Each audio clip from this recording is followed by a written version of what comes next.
It is another edition of Time About the Movies, and today we're taking a look at the films of March 12th, 1999. 5 movies to be exact, and most of them are pretty bad movies. Really, really bad movies. This is probably the worst week for movies in 1999, and we're going to get through all of them right now, so bear with me. Let's jump right on into it. We'll start off with the biggest new release of the weekend, which really isn't saying a whole lot because it was a big bomb. The Rage, Carrie 2.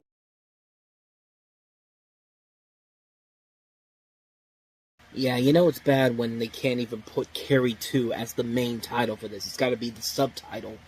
And yeah, this was never meant to be a sequel to the original Carrie. It was originally written as an original film called The Curse. It did not have any connection to the Carrie novel or film whatsoever, but was eventually rewritten into a direct sequel to the 1976 film. And it has the younger half-sister of Carrie White, also suffering from telekinesis, which finds that her best friend's suicide was spurred by a group of popular male classmates who exploit her for sexual gain. You can start to see where the problem with this movie comes into play here. This takes place in the 1990s. How is she the half-sister of Carrie? I mean, this is... actually, no, that actually makes... this still doesn't make any sense here, because they say she's the half-sister of Carrie White, who in the original film was played by Sissy Spacek, but in this film she's played by Emily Burgle. Actually, no, she's not. This isn't even the same person in that movie. I mean, I'm trying to remember this, because it's been a while since I've seen this film, and, like, this doesn't make any sense whatsoever. Like, how is this person related to Carrie in any way, shape, or form? But the first film took place in the 70s. Like, that's one of the major problems with this movie here, and then trying to connect it to the original film. It can't work like that. And, yeah, you could say that Emily Burgle is doing a good job playing Rachel in this, but it's just a Carrie remake for the MTV generation of the late 90s. I mean, there's nothing about this movie that says it's a direct sequel to the original film. Like, it doesn't make any sense whatsoever. It's not based off the Stephen King movie, even though Stephen King wanted his name on this, but then again, Stephen King will put his name on anything except for good films like The Shining, but, yeah, this movie's terrible. This is a terrible, terrible movie. It's nothing but a retread of the original film, and basically the same premise to it, and, like, it had kind of a resurgence during the Me Too movement's early days, but at the same time, though, it's just a remake of the it's just the original film all over again. It's a remake disguised as a sequel, and basically, we've learned that Carrie worked the first time, and it should never have been attempted to be rebooted ever again, because we had the NBC TV movie that was supposed to launch into a TV series that was terrible too, and then we had the Chloe Moretz remake that happened about 10 years ago, which was, nothing special, but at the same time, though, this film is just... It's a bad movie. It's a bad movie, and you can praise the leading actress all you want to in this. I mean, she's fine in here, but still...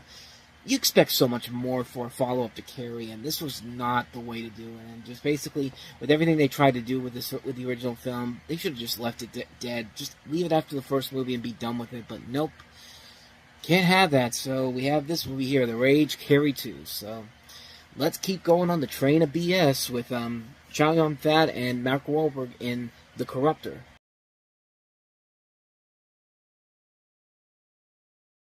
So I guess they were trying to do for Chow Yun-fat what they did with Jackie Chan a couple of years ago at New Line Cinema.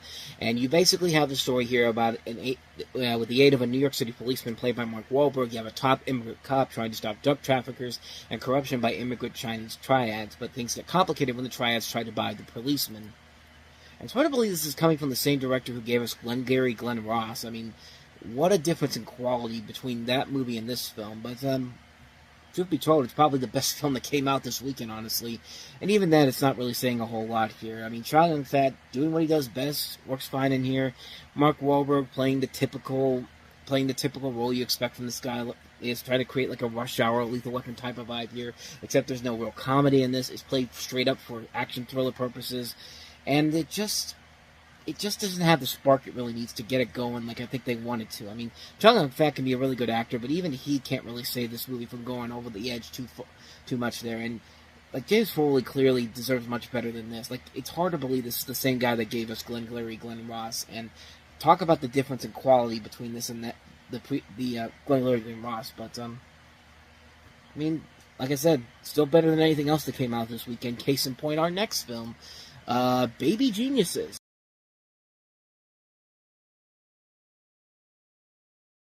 Speaking of great directors who took a major step down from their previous works, would you believe that this is the same guy that gave us films like Black Christmas, Porky's, and A Christmas Story? I wouldn't believe it, but unfortunately this is what happens. You basically have a story that really kind of explains itself. These babies are basically geniuses. They can talk like humans. They can talk like him, and they're also super spies apparently. And this film had the distinction of being the first full-length feature to use CGI for the synthesis of human visual speech.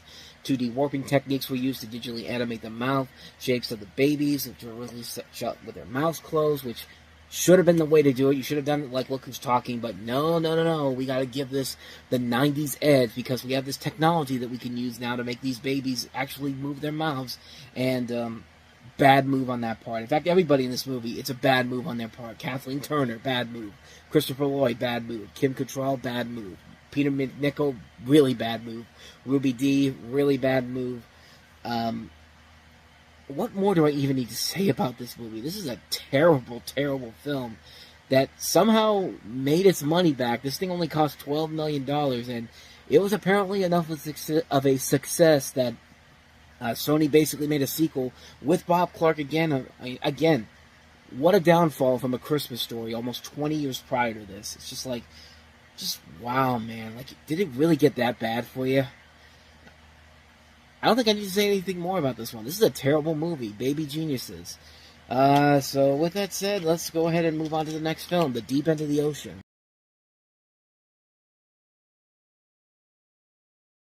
So yeah, Michelle Pfeiffer and Treat Williams, who are this couple who they get a family's reaction when their youngest son is kidnapped. They find him 9 years later, living in the same town where his family had just moved, and the trials and tribulations that follow after this. And I was almost expecting them to go a Lifetime Movie of the Week, because this is literally a TV movie of the week. And the only reason it's on the big screen because A, Michelle Pfeiffer, B, you have Whoopi Goldberg in there too, and C, it was the first novel selected by Oprah Winfrey on her Oprah's Book Club back in 1996 when the book came out. And I guess that was more than enough to make a movie off of this and put it on the big screen. But really, there's nothing about this that's worthy enough for the big screen. This feels like a Lifetime Movie of the Week, a movie that you'd see on the CBS TV Movie of the Week or something like that. It's just a schmaltzy, gimmicky movie, and everybody in here is really wasted in here. They're not given a whole lot to do. The writing isn't that good. It's a bland story. There's nothing all that spectacular about it. It's a forgettable mess of a film. It's a major misfire. One of Michelle Pfeiffer's two major misfires in 1999. We'll get to the other one a little bit later in the year, but that's The Deep End of the Ocean. So let's go ahead and get to probably the biggest flop of the entire weekend, which is saying a whole lot, Wing Commander.